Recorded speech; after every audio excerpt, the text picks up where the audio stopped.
এই মুহূর্তে সবচাইতে বড় খবর, হিমঘরে আলু রাখা নিয়ে মারপিট, শোরগোল কোচবিহারের তুফানগঞ্জে। জানাবো বিস্তারিত খবর ভিডিওতে, তাই শেষ পর্যন্ত ভিডিওটি দেখতে থাকুন।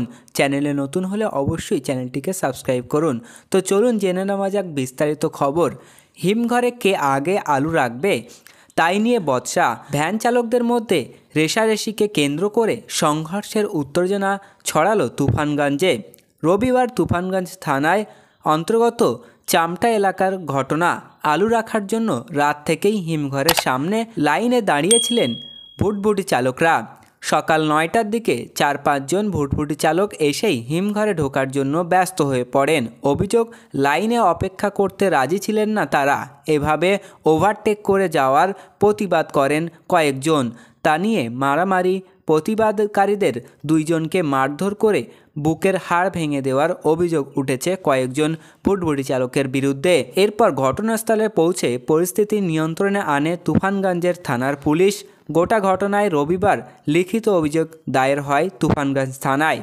জখম 2 ভ্যান চালক সম্পর্কে 2 ভাই, মনোয়ার হোসেন এবং নূর হোসেন। স্থানীয় ও পুলিশের সূত্রের খবর, হিমঘরে আলু রাখার জন্য রাতভর হিমঘরের সামনে রাস্তায় অপেক্ষা করছিল বক্সিরহাটের বাসিন্দা ভুটভুটি চালক মনোয়ার ও নূর হোসেন। অভিযোগ, আচমকা কয়েকজন ভ্যান চালক আলু বোঝাই গাড়ি নিয়ে তাদের সামনে চলে আসে। মনোয়ার প্রতিবাদ করলে সেই ভ্যান চালক ও তাদের সঙ্গীরা এসে মারধর করে। মনোয়ারকে বাঁচাতে তার ভাই নূর হোসেন এগিয়ে আসেন, তাকেও রাস্তায় ফেলে মারধর করা হয়। ঘটনায় বুকের হাড় ভেঙে যায় নূরের। ব্যাপক উত্তেজনা ছড়ায় তুফানগঞ্জের চামটা এলাকায়। এরপর গুরুতর আহত অবস্থায় 2 জনকেই উদ্ধার করে নিয়ে যাওয়া হয় তুফানগঞ্জ মহকুমা হাসপাতালে। বর্তমানে 2 জন হাসপাতালে চিকিৎসাধীন রয়েছেন। থানায় অভিযোগ দায়ের করেন আক্রান্ত মনোয়ার হোসেন। তুফানগঞ্জের থানার পুলিশ জানিয়েছেন 3 অভিযুক্তকে গ্রেপ্তার করা হয়েছে, তদন্ত শুরু করা হয়েছে। আহত মনোয়ার বলেন, সারা রাত আলুর ভ্যান নিয়ে অপেক্ষা ছিলাম। সকাল হতেই একদল ভ্যান চালক বিশৃঙ্খলা শুরু করে, প্রতিবাদ করলে আমাদেরকেই মারধর করে। অন্য একটি ভুটভুটি চালক মফিজুল হোসেন বলেন, নিয়ম ভেঙে হিমঘরে আলু গাড়ি ঢোকাতে গিয়ে এই অশান্তি শুরু হয়েছে। সারা রাত অপেক্ষা করে চালকরা কেন নিয়ম না মেনে গায়ের জোর খাটানো মেনে নেবেন? তারা চান পুলিশের নিরাপত্তায় আলুর গাড়ির লাইন দেখাশোনা হোক। চালকরা নিরাপত্তাহীনতায় ভুগছেন।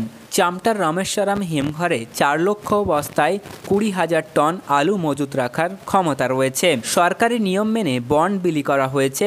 সেই নিয়ম অনুযায়ী সোমবার আলু জমার শেষ দিন বলে জানা গিয়েছে।